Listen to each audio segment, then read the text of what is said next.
بسم اللہ الرحمن الرحیم۔ السلام علیکم۔ امید کرتی ہوں آپ سب خیریت سے ہوں گے۔ حضرت سلیمان علیہ السلام اللہ کے نبی حضرت داؤد علیہ السلام کے بیٹے تھے۔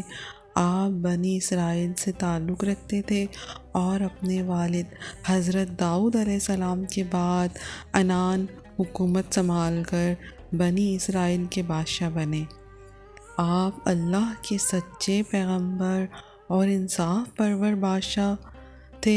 اللہ تعالیٰ نے آپ کو ہفتے اقلیم کی بادشاہت عطا فرمائی اور وہ صرف انسانوں کے نہیں بلکہ تمام مخلوقات کے بادشاہ تھے۔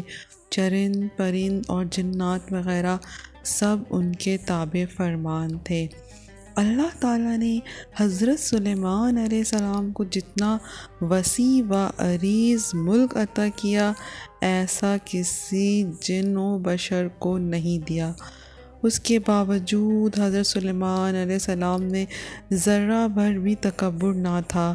وہ اپنے اخراجات کے لیے شاہی خزانے سے ایک پیسہ تک نہ لیتے تھے اور اپنے ہاتھ سے زنبیل سی کر اور اسے فروخت کر کے گزر اوقات کیا کرتے تھے۔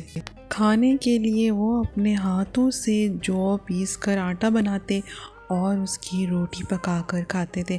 آپ اکثر روزہ رکھتے تھے اور ہر شام بیت المقدس میں جا کر غریبوں اور روزہ داروں کے ساتھ روز افطار کرتے تھے۔ بادشاہ بننے کے بعد آپ نے ایک نہایت عالیشان اور پرتکلف مکان بنوایا جس کا رقبہ 36 کوس تھا۔ اس مکان کو سونے چاندی کی اینٹوں سے بنایا گیا جس کی دیواروں اور چھتوں پر یاقوت اور زمرد جڑے ہوئے تھے۔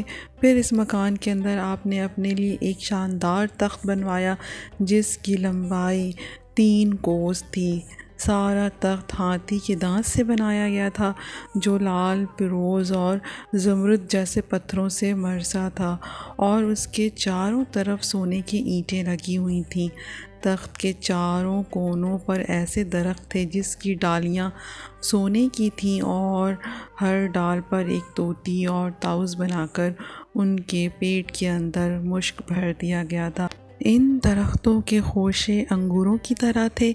اس تخت کے نیچے اور دائیں بائیں 1000 سونے کی کرسیاں لگائی گئی تھیں جن پر لوگ بیٹھتے تھے۔ ان کے پیچھے جنوں اور انسانوں میں سے غلام کھڑے کیے گئے تھے۔